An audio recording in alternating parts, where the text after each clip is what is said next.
¿Cuáles son las políticas de Estado que no cambian a pesar de que cambien los gobiernos?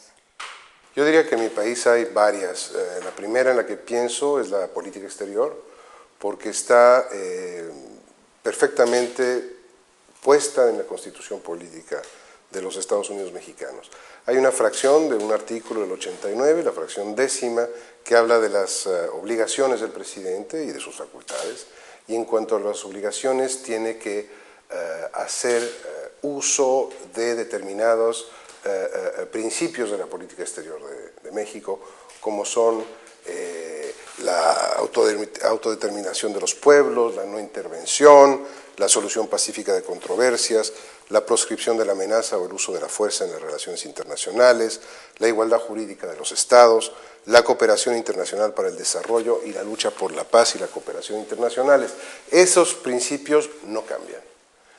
Devienen de razones históricas, de experiencias históricas que tienen que ver con intervenciones muchas veces, que tienen que ver con el surgimiento del propio Estado mexicano. Entonces, después de muchos años en que se han puesto en práctica, han quedado plasmadas en la Constitución y yo estoy seguro que nunca veré que las quiten de ahí. Por eso es política de Estado.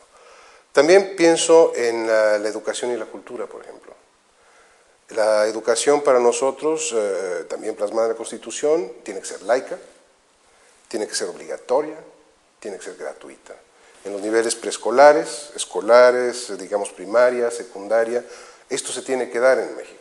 Son logros que provienen de luchas sociales, de movimientos revolucionarios, del tiempo, de la historia de México, que son cuestiones que ya hemos adquirido como parte de el ser mexicano, el vivir en México, los derechos que tú tienes, entre otros son el derecho a la educación.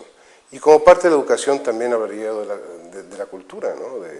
Tenemos un orgullo enorme por nuestro patrimonio arqueológico, histórico, artístico, que es una cuestión, yo diría que inclusive identitaria del mexicano, ¿no? Pienso en muchas otras, los derechos humanos, por ejemplo.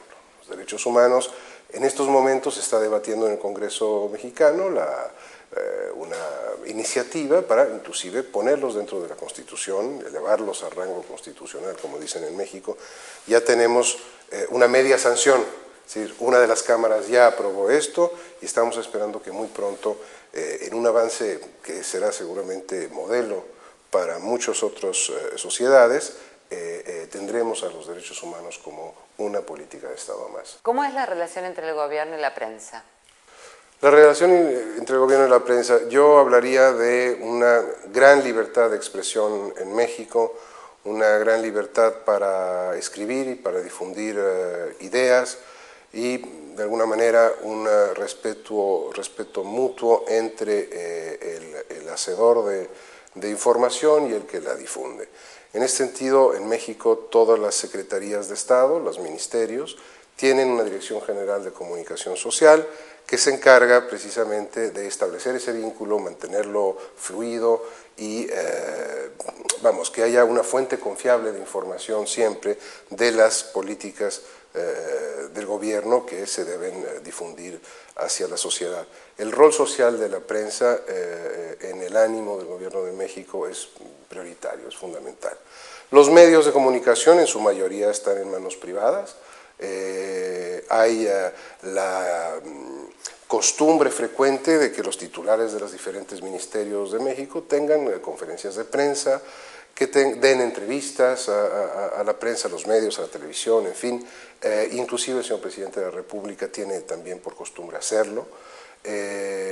Y también, sobre todo, por ejemplo, cuando tenemos visitas de Estado o de gobierno, visitas oficiales, el presidente de la República siempre da una conferencia de prensa, hay un intercambio con preguntas y respuestas, siempre signado por el respeto mutuo, ¿no? Respeto al trabajo, a lo que están haciendo los periodistas y respeto sin duda a la investidura también.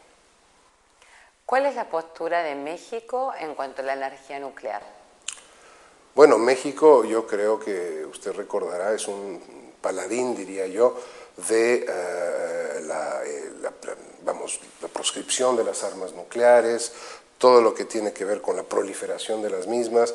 En 67 se firmó un acuerdo muy famoso, el Acuerdo de Tlatelolco, que es para la proscripción de las armas nucleares en América Latina, que además, eso con un gran orgullo, podemos decir que nos llevó a un premio Nobel, el de don Alfonso García Robles, que fue uno de los grandes impulsores de este tratado. De modo tal que en lo que se refiere al uso pacífico de la energía nuclear, nosotros hemos trabajado bastante, tenemos una planta nuclear con un par de reactores y la idea es que en el 2024 tengamos más o menos el 35% de la energía eléctrica producida con energía limpia.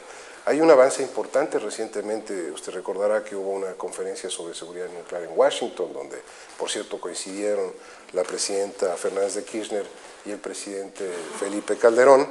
En esa reunión en Washington, los gobiernos de Canadá, de México y de Estados Unidos acordaron unos mecanismos para poder utilizar en ese reactor que le decía para fines de investigación un uranio menos enriquecido, de modo tal que no fuera un atractivo, digamos, para actividades no ortodoxas o hablemos pronto, terroristas, ¿no?